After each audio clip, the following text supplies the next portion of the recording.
The only thing that we're interested in is putting money in your wallet. If you want to bet the fights, if you want to have a little bit of action, you are in the right place. With my partner, Ian Parker, I am Brett Okamoto. We're ready to rock between our parlays, our props, our straight picks. It's time to make money. Let's go.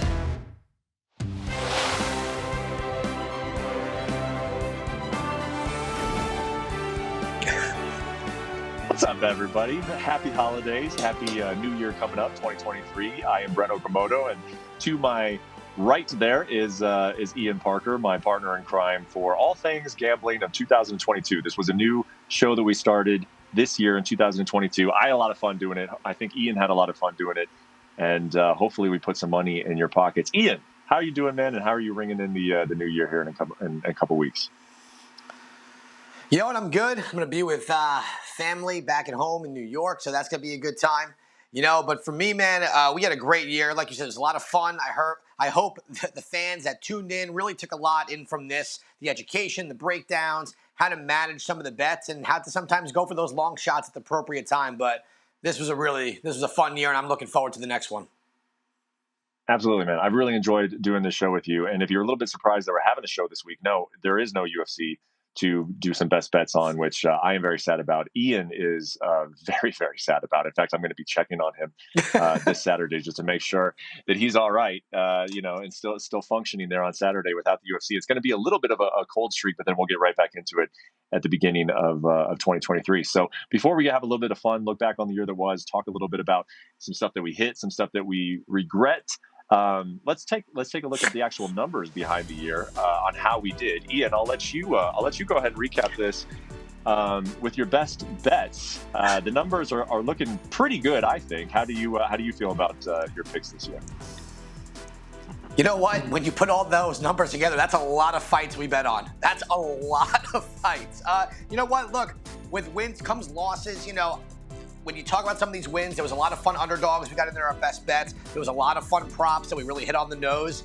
And there were some events that I struck out pretty hard, and then we bounced back the right way. You know, the no contest kind of makes me laugh sometimes because there's nothing more annoying than a push or a fight that you really believed in that we were going to hit. You know, you and I talked off camera about Julian Marquez versus Deron Winn.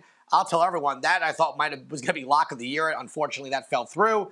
We hit some really great parlays, man. This was a really, really fun year, and I'm looking forward to next one. I have a really good feeling about 2023, especially a lot of the matchups that we already know that are coming up. Yeah, and you see there in your highlights, you finished the year really well, too. UFC 280 was a spectacular event. I think it has to be the best event that you had all year. And then 282 to round out the campaign was also very, very strong. So if you're going to finish the year either strong or weak, and we finished very strong, and that feeds a lot of confidence going into 2023. So let's get into some of the awards. We just come off of some great numbers that show how successful you were, but let's talk about one that you wish you could have made to make the year even better. We're talking about a shoulda, woulda, coulda, maybe a bet that you considered making, but ultimately didn't pull the trigger that you wish you would have. Yeah, and he's staring at me right in that face in that highlight. You know what? Every loss is a shoulda, coulda, woulda, right? But this one, Charles Oliveira, that one really got me. You know, we talked about the weightness, and I felt that he just took too many times. He got rocked, and that Gaethje's power beat too much. I wish I could go back and say, you know what? Oliveira as an underdog in that spot. If Gaethje doesn't follow him to the floor, he's going to win. You know, I also regret not taking the under in that fight. I'm sitting back going, what was I thinking? You have a guy in Gaethje who goes for it. Oliveira is essentially a 2-round fighter. Oh, that one bothers me, Brett. Underdog, Oliveira, that one's a shoulda, coulda, woulda for sure.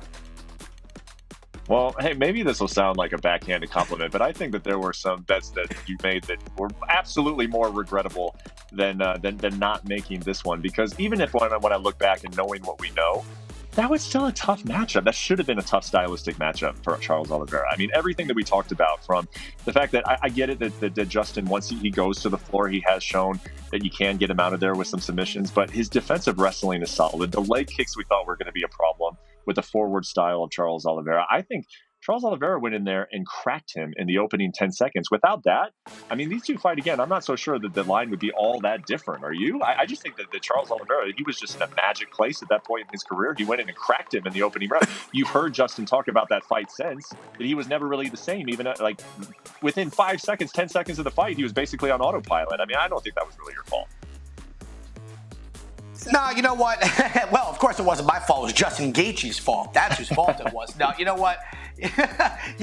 For me, looking back, it's just a matter of Gaethje's now saying it's the hardest time he's ever been hit.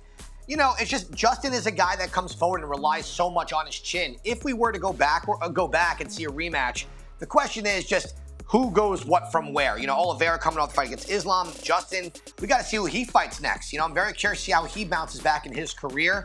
But if these two meet again down the line, you know what? I got to kind of see what they've done since. It's all about what have you done for me lately. So. Exactly. Yeah. As far as bets that you didn't make, I don't know. I don't think you can be too hard on yourself on this one. This one was a tough one right from the beginning. And that was just hey, man, you got to give it to you. That was a magical time for Charles Oliveira. And it was a magical moment. It was one of the top moments of the year, especially the circumstances around it when he missed weight. All right, let's go to a fun one here. This is best long shot of the year. And hey, with these long shots, man, you want to try and pick them selectively. You don't want to go over, though. You want to hit a long shot here and there. It's really going to add to your bottom line at the end of the year. This one was a recent one. It was in Orlando, I believe, this one. And Michael Johnson just turning the clock back, a guy that I think a lot of people had just sort of given up on. He looks great against Diakise. Yeah, you know what? Coming off the win over Patrick Allen, you and I discussed about this fight. We know Diakise's got good striking, but he's become a little bit in love with his wrestling. And people forget, if you go back to The Ultimate Fighter, Michael Johnson was the number one pick, I believe, for GSP in the house, and he was a really strong wrestler. He's got lightning fast hands. He's just had some really bad luck. Against Josh Emmett, he was winning every second of that fight until Emmett landed, I think, literally the second punch of the entire fight in the fourth round and knocked him out cold. And then also against Justin Gaethje, he was dominating until he got caught. So we know Michael Johnson has the talent. And for me with this fight at that number, I just felt that as long as he can keep the fight standing and Diakise failed with the wrestling, that was a really good number on a dog or pass thing. And I was really happy to see Johnson get a good win in that one. And I'm very curious to see where he goes from here. He would actually be my vote to fight Paddy Pimblett in March if they were willing to do it. Interesting. Yeah. And Michael Johnson, he's done this throughout his career. This is not the only time he has cashed as an underdog. And I think it's because of what you said. He has some defensive wrestling skills. He's not a guy who has cardio issues. Maybe a guy that you could criticize at times for some decision making. But Michael Johnson has been very competitive for a very, very long time. I mean, he goes all the way back. We were talking about Alex Caceres because Caceres just had a big moment on the final card of the UFC's calendar. That goes back. Those two were on the same season together. They've been around for a long time, and they're still winning fights here in the UFC. Okay, let's before we move on to the next category, how about an honorable mention? What was if it wasn't Michael Johnson at plus 260? What else were you proud about for the long shots? Well, for our long shot parlay that we did hit, I said if Guido Canetti gets past Randy Costa in that fight, we are going to hit that night, and that's exactly what happened. This guy is a little bit older, but he's still tough, and Randy Costa is a young prospect, but Canetti really took it to him, and that led us to a really unbelievable 40-1 long shot night. So I have to give him credit for that. I got to give him honorable mention. He went in there. He brought the fight to Costa. He wasn't afraid to stand and bang, and he got the finish. And he made us look really good. And I like those fighters. Yeah. And it's pretty remarkable, man. I mean, I thought the addition of the long shot parlay was one of the best things that we did just from a programming standpoint here at UFC Best Bets. I love giving out the long shot parlays. That was one of your longest ones. I mean, you've had a lot of other ones, like 28-1, 20-1, 12-1. You cashed the one that was nearly 40-1. That was incredible. And that was actually really early on in the process of adding that to the show. So we got off to a great start at the long shot parlay. I'm expecting you to hit 4 or 5 of those come 2023. So that is the goal that I'm setting for you at the long shot parlays. Maybe you'll surprise me and even go beyond that. Let's take a look at some of the bigger bets that were placed that broke through in the social media world. And we're talking about celebrities who went out there and made it known that they were betting on the fights. And Drake did it a lot. Drake is going to make up this category completely himself because he is out there posting big bets all the time. And he hit a really big one, his best bet. You see here the Paddy Pimblett and the Molly McCann, that special night that they had in London. That was a good night for Drake there. Yeah, you know what? Drake had to make up for some heavy losses. He went all in on Molly and Patty that night in London, which was a great night for us as well. But yeah, he got them both wins and he sent them Rolexes. So, I think after the next loss that he had, though, he probably had to send that money back. But hey, look, for all the times he lost, those two, he got right for that one. I mean, I'm going to be honest. This is off the top of my head. I don't have this data written down at all, but I don't think it was a particularly great year for Drake. I feel like we were talking about his losses more than his wins. But hey, Drake, we did you a solid. We reminded everybody of the big night that you had with Molly and Patty. But as you mentioned, Ian, he did give some of that back, and he did so in a big time bet. I think this was probably his most high profile loss of the year. He took Masvidal. He was thinking Masvidal was going to beat Colby Covington in the grudge match, and that just was not the case, huh? You know what? When I saw Drake take Masvidal, and this is nothing against Jorge Masvidal because I'm a big fan, but to me, this was a really easy play. We actually had Colby Covington win, not just to win outright, but to win by decision, which cashed easy for us. For Drake, it did not go so well. I believe you even called him out after the show, told him after that bet he should watch this show. So yeah, for that one, that was his worst one of the year easily, was taking Masvidal over Colby Covington. We went opposite. We cashed. He did not. Yeah, I mean, if we're just being honest, and I'm not trying to throw shade at Drake here, but it looks like he kind of just goes with star power here. I mean, the Molly McCann and the Paddy Pimblett in London, and then going with Jorge Masvidal in the grudge match. I don't think there's a whole lot of thinking there, other than he's fans of these guys and he's going with the popular one. It worked out in London, not so much with Colby Covington and Jorge Masvidal, who, by the way, we have yet to see either one of those guys fight again. Hopefully, we'll see them fight soon in 2023. Okay, we've talked about some fun stuff. We talked about some hits. We talked about some good stuff. Let's talk about a biggest regret that you have had. What is the biggest regret that you had on the entire year? You should not have laid down this bet in 2022. Yeah, this one's on me, and I say this every show. I usually have a baseline of that minus 200 for a favorite, and I believe it was the first fight card of the year. I went Giga Chikadze at minus 240 over Calvin Kattar, and man, did Calvin Kattar throw that right back in my face. That elbow to Giga might as well have went to my left cheek as well. Calvin Kattar fought a perfect fight. He exposed Giga Chikadze. He used his wrestling, which I didn't think he was going to use. And I figured after Holloway landed 7,000 punches to Kattar that even with the year that wasn't going to matter. It mattered. I regret that terribly. Awful on me. We'll never do that one again.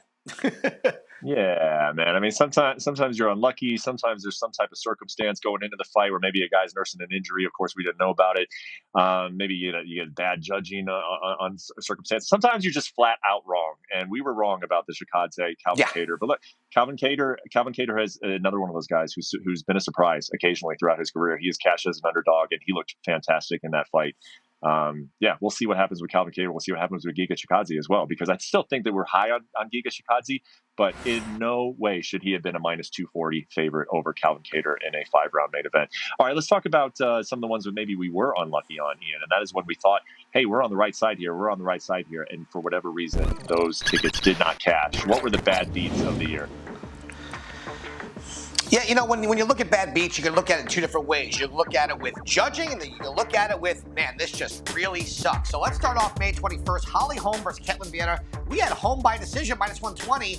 I think everyone and their mother scored that for Holm, and somehow Ketlin Vieira got the decision there.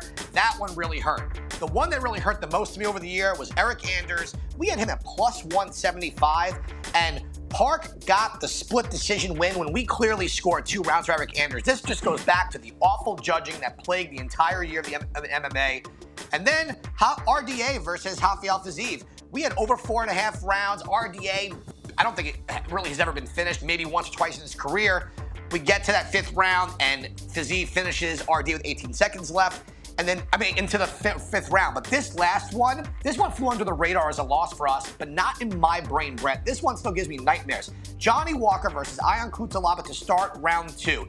In the breakdown, I said Cutelaba just has to stay away from submissions. If he's going to stay on top, keep his elbows out or in, not one or the other. And he gets choked with like 18 seconds left. You would think that fight would have been a knockout. He gave Johnny Walker, I think, his first or second submission win. And I'm sitting there like, oh, we're good. We weren't good. That one stung a lot. When you're following like in the Johnny Walker one and you're watching the time go by, are you ever one of those guys who feels like, oh yeah, this is cashed? Or do you not do not drop the stress level until that round officially ends, even with 13 seconds left on the clock in the first round. I am stressing every second of that round until that bell rings. I forgot who was sitting next to me. We were in the ESPN suite, and literally the person gave me a fist bump and goes, "You got this, nice job." I said, no. With these two guys, until that bell rings, no fist bump. Literally, I looked back at him and I said, "Put your fist down." That's why we don't do that before the bell rings. It's hard, dude. Listen, when it comes to overs or going the distance, you've seen it before. Sometimes you get a feel in these fights like, all right, this is going pretty far. You know, we talked about with Strickland Cannonier, if this fight goes the way that Sean Strickland usually fights, you get that vibe of like, all right, no one's really finishing anyone here. It's just who's going to outland who's going to pressure. But then you get these fights where someone gets dropped early. Can they survive? Those fights give me a lot of anxiety. We've done pretty well with them, but that one really sucked for me with 18 seconds left. I got to tell you, Ian, that was a test. That was a test, and you passed it because I want you stressing every single second until these bets cash. Like, we are giving out gambling advice. We are telling people where to put their hard-earned dollars. You should be stressing every single second. I don't care if someone has dominated a 25-minute fight. We are stressing until the scorecards come out and the winner is red because we want you guys to win every single one. All right, let's move on to the best bet that you were most proud of in 2022. There are a lot of different ones you could have chose from. We just showed that on your best bets, you hit 111 times over the course of the year. But which one stands out as the absolute best, Ian? You know, when this line came out, I sent you a text. I was like, I can't believe this is going on. And this one for me was Islam Makhachev. You know, I really felt that based on how Oliveira has had to fight from behind against Chandler, Poirier, Gaethje, but he got tagged in each fight. He got dropped, and the only one who followed him was Chandler, right? But I believe I said something along the lines of exactly how it was going to go. I think we should check this clip right here. Styles make fights. Again, if Islam drops him, he's going to go to the floor with him, get into side mount, and that's where he's going to do damage. And he may even get the sub if you want to do a prop. So I am going to go Islam here at minus 190 and new on Saturday night. Yeah, that was pretty spot on. That was almost if we had that crystal ball. So for me, that's my favorite best bet of the year, when getting it exactly right to the literal method of victory, how it was going to happen from dropping him. Can't get really any better or closer than that. I'll tell you why I love that best bet, and that is because we are giving people. I can understand why you love it so much, because you basically called it exactly where it was going to go, and that's what we want. We want to be able to just basically see things before they happen, and with all the data that we have, and you are predicting the future, basically, But the reason why I love that best bet is that if Islam Makhachev and Charles Oliveira fought tomorrow, what do you think that line is? Oh, now minus 600 for Islam, without a doubt. Exactly right. So you got a ton of value. You got what you're saying is like minus 400 value on that fight, and that's what you're really trying to do. The books can only do what we're doing, and that is put out a line with the information they have. You are trying to gloss value there, and so if these two fought again and the line's minus 600. Well, there you go. That is as good of a bet as you can make. So kudos to you on that one as well, because not only did you call it exactly how it was going to happen, but you found 400 in value, and that is what we really want to do on this show. Okay. Did some awards, talked about the year. Your final takeaway of 2022, and give me something that's kind of on your mind going into 2023. I think going into 2023, I'm going to look to build these best bets a little differently.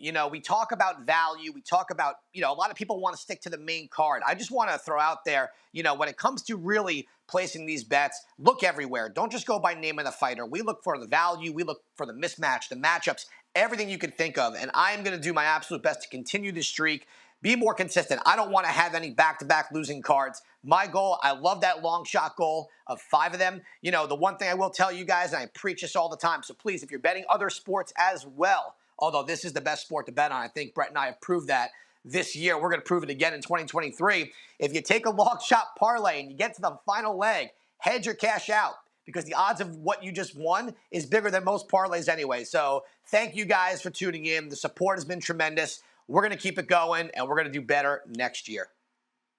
Yeah. I think from a gambling perspective, and that's obviously what we're talking about here. I have a lot of takeaways from the year when it comes to the business of MMA and the fights, how they win, the storylines there, and the championships and everything else. But when you're talking about just from a gambling perspective, I thought you did a great job all year, but particularly even later on. Look, some of these cards, and I say it itself, don't get too cute, man. If you got some chalky plays, but do not get cute because we are trying. What you are doing there is you are eliminating some of the favorites that you think like maybe these guys are minus 180, minus 190, 200, 210, but you're eliminating those. You're trying to pick out the very, very top of the favorites that have the higher percentage of hitting. Because if you pick favorites, but you're picking favorites that are cashing, you're still cashing overall in this sport. So I think we are constantly developing our thoughts on how to do it. I know that Ian takes it very seriously. I take it very seriously. We appreciate you sticking with us and riding with us. Hopefully, we got money in your pockets this year, and we're going to do even better next year. So tune in January and enjoy the new year. We'll see you then.